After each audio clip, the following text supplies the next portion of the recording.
तुला राशि वालों के लिए बृहस्पति का परिवर्तन। ओम जयंती मंगला काली भद्रकाली कपालिनी दुर्गा क्षमा शिवा धात्री स्वाहा स्वधा नमोस्तुते। नमस्कार, स्वागत है आपका आचार्य वाणी में और मैं आचार्य डॉक्टर विक्रमादित्य आपके साथ हूँ। देखिए, ये चैनल हमने बहुत वर्ष पहले आरंभ किया था और इस चैनल में हमने बहुत सारे विभिन्न शोध के कार्यक्रम समय समय पर उपस्थित किए हैं और आज हम उपस्थित हैं बृहस्पति का जो ये परिवर्तन हुआ है। बृहस्पति के इन दिनों में बड़े महत्वपूर्ण परिवर्तन हुए। बृहस्पति ने अपनी राशि परिवर्तन की। पहले बृहस्पति अस्त हो गए थे, फिर बृहस्पति अस्त अवस्था में राशि परिवर्तन करे और उसके बाद अब बृहस्पति का उदय जो होने जा रहा है, 1 वर्ष तक आप इस वीडियो को संभाल के रख सकते हैं। ये बृहस्पति का जो परिवर्तन हो रहा है राशि में, ये समझ लीजिएगा क्या कुछ करने जा रहा है। और तुला राशि वालों, आपकी राशि के अनुसार से बृहस्पति कहाँ आ गए हैं? आपके बृहस्पति महाराज जो चल रहे थे पिछले, बहुत कई प्रकार के परेशान करने के योग दे चुके हैं आपको, हम समझ रहे हैं। तुला राशि वालों के लिए बृहस्पति का जो पिछला 1 वर्ष गया है, वो 6ठे भाव में बृहस्पति का जो चाल चल रही थी, वहाँ पर कई प्रकार के रोग, कई प्रकार के कष्ट, शत्रुओं से परेशानी, अननेसेसरी के जुर्माने, कई प्रकार के परेशानी होने के योग बनते चले गए, हमने देखा। लेकिन साथ साथ सम्मान का योग भी, क्योंकि दशम भाव को देख रहे थे, वहाँ पर वो योग दे रहे थे। लेकिन अब बृहस्पति महाराज आपके 7वें भाव में आ गए और बहुत इंपॉर्टेंट भावों में इस बृहस्पति महाराज का गोचर होने वाला है। गोचर जो है वो बहुत प्रभाव, गोचर के हिसाब से दृष्टि का प्रभाव बहुत बढ़िया होने वाला है। बृहस्पति महाराज 7वें भाव में जो पदार्पण किए हैं अब आपके लिए, अब बहुत ही अनेक प्रकार के अच्छे योग बनाने वाले हैं। आपके 11वें भाव पे बृहस्पति की प्रथम दृष्टि पड़ रही है।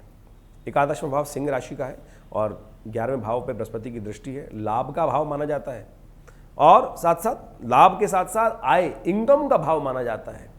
कई प्रकार के कंफर्ट्स का भाव माना जाता है। और बृहस्पति की दृष्टि पड़ रही है कहाँ पर? बृहस्पति की दृष्टि पड़ रही है लग्न पर। ये बड़ा सुंदर योग बना रहा है बृहस्पति का। बृहस्पति की दृष्टि लग्न पर पड़ने से क्या होता है? आपका पर्सोना, बृहस्पति है सात्विक, शुभ ग्रहों में सबसे ज्यादा शुभ ग्रह माना जा सकता है। शुभ की एक कैटेगरी, अशुभ की कैटेगरी एक है, क्रूर ग्रहों की कैटेगरी है। शुभ में भी शुभता से पूर्ण जो ग्रह माना जाता है बृहस्पति, और देवगुरु बृहस्पति है। उनसे ज्यादा गुरु का भाव किसमें? यानी सबसे सुंदर पर्सोना जिनका है वो बृहस्पति ही है और वो आपकी दृष्टि पर, आपके यानी जहां आपका लग्न है वहां पूर्ण दृष्टि से देख रहे हैं, तो बड़ा सुंदर आपके लिए। भूल जाएंगे कई लोग, बार हम पढ़ते हैं, देखते हैं, आपके कमेंट्स आते हैं, लिखते हैं तुला राशि वालों के लिए बहुत दिक्कत है। जी हाँ, तुला राशि वालों के लिए जस्टिस, तराजू है ना, वो हमेशा रहता है। तो अपनी जो खराबी है तो खुद करते हैं, हर चीज़ को तोलने का प्रयास करते हैं, हर चीज़ को न्याय की तरह देखने का प्रयास करते हैं। अरे पहले अपने लिए न्याय करने का प्रयास कर लो ना भैया। तो अब बृहस्पति आपके लिए, हम समझ लें कि आपके लिए बहुत अच्छा योग लेके आ रहे हैं। आपका जो आंतरिक सात्विकता का भाव है, बृहस्पति का जो बेसिकली तुला का जो है ना, ये जस्टिस, और बृहस्पति वो पूर्ण तरह से धर्मरत्न जो भाव है वो उत्पन्न करने के योग देंगे और आपको कष्ट नहीं देंगे। इस बात को समझ लीजिए। तो आपको प्रसन्न हो जाना चाहिए। बृहस्पति का ये जो पदार्पण आपके लिए हो रहा है, कहाँ कष्ट देंगे वो भी बताएंगे आपको। ये नहीं कि सब चीज़ अच्छी होती है, कुछ थोड़ी बहुत कमी भी होती है, उसको ठीक करने का आपको प्रयास करना चाहिए। बृहस्पति का लग्न पर जो प्रभाव पड़ रहा है, आपकी पर्सनैलिटी पर, आपके शरीर पर, उसकी सौम्यता पर, आपके मनोमस्तिष्क पर बहुत शामक प्रभाव, अच्छा सुंदर प्रभाव बृहस्पति उत्पन्न करने के योग देंगे। बृहस्पति की पूर्ण दृष्टि आपके लग्न पर इस वक्त पड़ने वाली है। और कहाँ रहने वाली बृहस्पति की दृष्टि? पहले तो हम ये समझा दें कि कहाँ कहाँ बृहस्पति की दृष्टि है। बृहस्पति की दृष्टि आप धनु राशि पे पड़ रही है और धनु राशि आपके 3य भाव में। 3य भाव किसका है? भाई का भाव माना जाता है, साहस का भाव माना जाता है, आपके अनुचरों का भाव, यानी आपके साथ जो काम करते हैं, आपके जो एम्प्लॉयज़ हैं उनका भाव भी माना जाता है, आपके पार्टनर का भाव भी माना जाता है। विशेष तौर पे कई दृष्टिकोण से आपके एक बाजू का भाव माना जाता है, यानी एक हाथ भी आपका एक तरह से वो। तो कई दृष्टिकोण से बृहस्पति की दृष्टि जो है ना, बृहस्पति की दृष्टि कभी अशुभ नहीं होती। और बृहस्पति की दृष्टि यहां जो पड़ रही है इस भाव में, ये तो बहुत ही सुंदर है कि साहस को उत्पन्न करने के योग देने वाली है। बहुत अच्छे से आपके आगे बढ़ाने के योग बनने वाली है। कोई नया, जो लोग व्यवसाय में है, काम धंधे में है, काम धंधा जो व्यवसाय करते हैं, हो सकता है कोई नया पार्टनर, आपको काम में दिक्कत आ रही थी, बहुत सारे लोग धोखा दे रहे थे कुछ तो ये नया पार्टनर लाने के योग बना सकता है, नया सहयोगी लाने के योग बना सकता है। आपके भाइयों से सहयोग आपको प्राप्त हो सकता है। आपके अनुचर एम्प्लॉयज़ को भी उत्थान होने के योग बनेंगे, उनको भी रास्ता बनेगा, उनके भाग्य से आपको भी लाभ प्राप्त हो सकता है, क्योंकि आपके ग्रह हैं कि आपके अनुचर जो आपके साथ काम करते हैं। देखिए कि एक बात समझिए, ये बहुत इंपॉर्टेंट फैक्टर है, इस बात को समझ लेना चाहिए। जब भाग्य जाग रहा होता है, अच्छा समय आ रहा होता है, केवल आपका ही नहीं अच्छा होता है, आपके आसपास के समस्त लोग जो आपके पास इकट्ठे हैं उनका भी अच्छा समय आ रहा होता है, उनका भाग्य भी जोर लगा रहा होता है और फिर आपके भाग्य में उन्नति की समय अच्छा पॉजिटिव करने का योग दे देता है। जब समय खराब आ रहा होता है तो आसपास देखिएगा सब लोग का वक्त ही खराब होगा। इस तरह से ज्योतिष को हम पॉजिटिव तरह यूज कर सकते हैं। ये बिल्कुल प्रैक्टिकल चीज़ें हैं। जब हम ज्योतिष सीखते थे तो हमको एक कथा सुनाई जाती थी।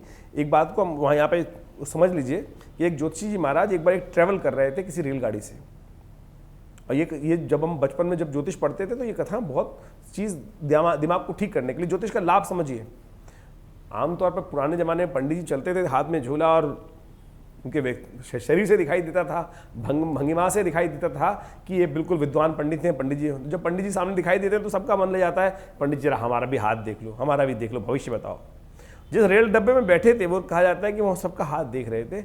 पंडित जी ने देखते देखते एक बड़ी विचित्र बात देखी कि जिसका भी वो भाग्य देखने का प्रयास कर रहे थे सबकी मृत्यु बड़ी सन्निकट दिखाई दे रही थी। सबका वक्त की चोट लगने के योग, एक्सीडेंट होने के योग, कुछ ना कुछ अशुभ दिखाई दे रहा था पंडित जी को। पंडित जी बड़े परेशान कि हर एक को एक बात कैसे बताऊं। कोई कहेगा पंडित जी तो फालतू बात कर रहे हैं। पंडित जी का एकदम दिमाग ठनका और कहा जाता है वो पंडित जी अगले स्टेशन पर उतर गए। जब उन्होंने देखा कि यहाँ सबको कुछ ना कुछ गड़बड़ होने की, पंडित जी के मन में विचार आया कि कुछ गड़बड़ होने के योग दिखाई देते हैं, पंडित जी अगले स्टेशन पर उतर गए। आगे जाके उस ट्रेन का कुछ दुर्घटना के योग बाद में अखबार में छपे। तो समझे ज्योतिष का प्रत्यक्ष प्रभाव है। आप मानना चाहें ना मानना चाहें, ये एकदम प्रत्यक्ष प्रभाव है ज्योतिष का। तो इस बात को हमें समझना चाहिए कि जो घटनाएं चल रही हैं ज्योतिष का हम पॉजिटिव तरह समझ सकते हैं। अब तुला राशि वालों, हमारे हिसाब से आपके लिए बड़ा अच्छा योग बनता दिखाई दे रहा है। और बहुत बृहस्पति के दृष्टिकोण से भी हम देखें, देखिए आमतौर पर जब जन्मपत्री देखी जाती है तो समस्त ग्रहों के योगायोग देखने की आवश्यकता पड़ती है। अब बृहस्पति जो तुला राशि वालों की हम बात कर रहे हैं तो सप्तम भाव में भी चल रहे हैं। सप्तम भाव किसका भाव है? व्यापार का भाव है, जीवन साथी का भाव है, युद्ध का भाव भी माना जाता है। तो यहां पर भी कई प्रकार के लाभ की स्थिति बनती दिखाई दे रही है। यानी ये बृहस्पति का परिवर्तन आपके लिए कई दृष्टिकोण से बड़ा अच्छा रहेगा।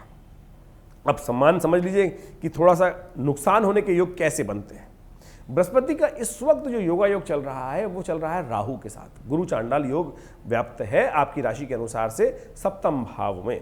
सप्तम भाव में गुरु चांडाल योग जो बन रहा है वो विशेष तौर पर क्या कष्ट देगा? बृहस्पति और जो शुक्र राहु की युति जो सप्तम भाव में पड़ रही है वो सीधी तरह से एक कष्ट देने के योग देती है, राज्य भय। बृहस्पति के शुभत्व को थोड़ा सा कम कर दिया, राहु ने वहां आकर बृहस्पति के शुभत्व को कम कर दिया। तो इन सब चीजों में जो प्रभाव था वो बृहस्पति का थोड़ा कम हो गया। अब इसको समझ लेना चाहिए कि बृहस्पति के राज्य से भय, राज्य से यानी सरकार से, यानी आप काम करते हैं, सपोज एग्जाम्पल ले लें कि आपके राज्य विभाग के कौन कौन से, इनकम टैक्स विभाग आता है, आपने इनकम टैक्स कम दिया, कुछ ना कुछ नोटिस आ सकता है, नुकसान करा सकता है, रास्ता बनेगा, बृहस्पति वहाँ लाभ के योग देगा, बहुत बढ़िया से रास्ता बन जाएगा। लेकिन इस प्रकार के कष्ट आने के योग दिखाई देते हैं तो उससे आपको बचने का प्रयास करना चाहिए। उसके लिए आपको सही रास्ते को अपनाने का प्रयास करना चाहिए। उसको ठीक करने के लिए क्या कर लें, उसके लिए हम रास्ता बताने का प्रयास कर रहे हैं कि इस वक्त आप विशेष तौर पर आप उस कष्ट को ठीक करने के लिए आपकी एक बात समझ लीजिए, कष्ट के योग हैं लेकिन सम्मान की रक्षा अवश्य होगी।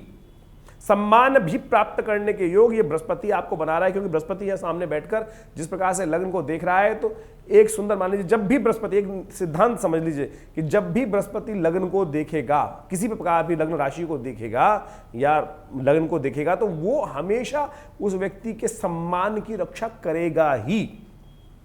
यानी किसी न किसी प्रकार सफेद चादर डाल देगा, अनेक प्रकार की बुराइयां छुपा देगा, आपके सम्मान को, आपके पर्सनालिटी को अच्छा सा निखार कर सामने प्रेजेंट कर देगा। तो ये तो सिद्धांत मान लीजिए कि एक वर्ष तक बृहस्पति आपके सम्मान की रक्षा करने के योग बनाता रहेगा। विशेष तौर पे आप, अब इसका मतलब ये नहीं है कि आप नेगेटिव काम करना शुरू कर दें, नहीं जी अब तुम्हारे सम्मान की रक्षा होने वाली है। तो आप कोशिश ये करें इस राज्य भय को ठीक करने के लिए कुछ खास उपाय आपको जो बताए जाए उनको करने का प्रयास कीजिए। शाम के समय भगवान शिव के मंदिर में जाकर आप एक काम कीजिए, उनका अभिषेक कर लिया कीजिए। भगवान शंकर का दूध के द्वारा अभिषेक करना, केसर, थोड़ा सा केसर डालकर यदि अभिषेक कर लें तो बहुत सुंदर उपाय रहेगा। और विशेष तौर पर शाम के समय प्रदोष काल में अवश्य इस उपाय को करना प्रयास कीजिए, क्योंकि राहु की युति जो है बृहस्पति के साथ 31 अक्टूबर तक रहने वाली है। उसके बाद बृहस्पति स्वच्छंद हो जाएंगे। 6 महीने बहुत सुंदर काम करेंगे। इन दिनों में बृहस्पति में विभिन्न राशियों में साथ साथ जो आए हैं मेष में, कई प्रकार के विभिन्न राशि के विभिन्न चरणों में जाएंगे, यानी अश्विनी नक्षत्र के नक्षत्र में रहेंगे, वहां पर विभिन्न चरणों में जाएंगे, उनका प्रभाव भी उत्पन्न होगा अलग अलग प्रकार से। वो हम आपको समय समय बताते रहेंगे क्या कुछ।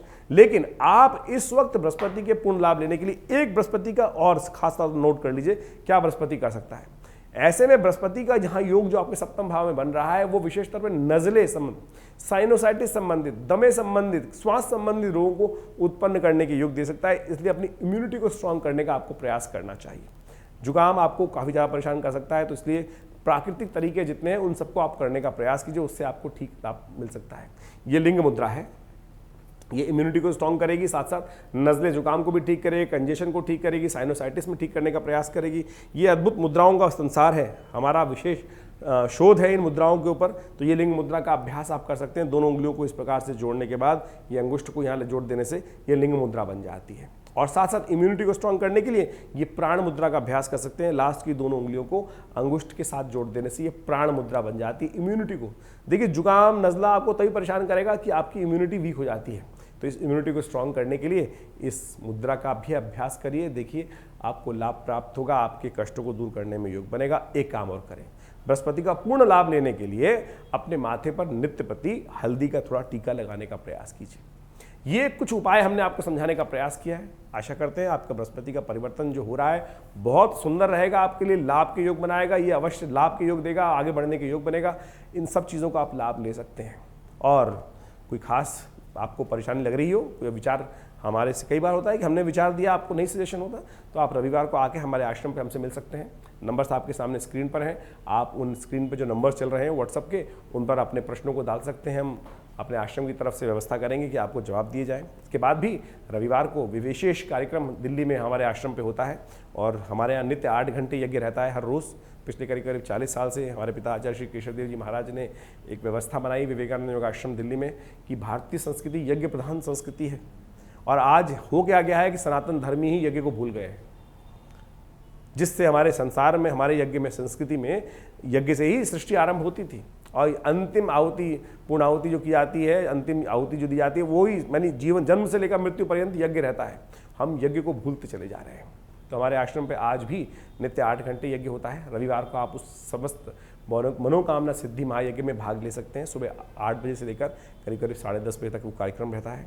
और आइए विवेकानंद योगाश्रम में उस यज्ञ में भाग लें और आपके जीवन में कल्याण के योग बनेंगे। और हमने एक विशेष कार्यक्रम भी रखा है भी बहुत जल्दी, शनि जयंती आने वाली है और शनि जयंती पर विशेष तौर पर हमने जो 100 पाठ हनुमान चालीसा के रखे हैं, हनुमान चालीसा महायज्ञ का सुंदर आयोजन किया है।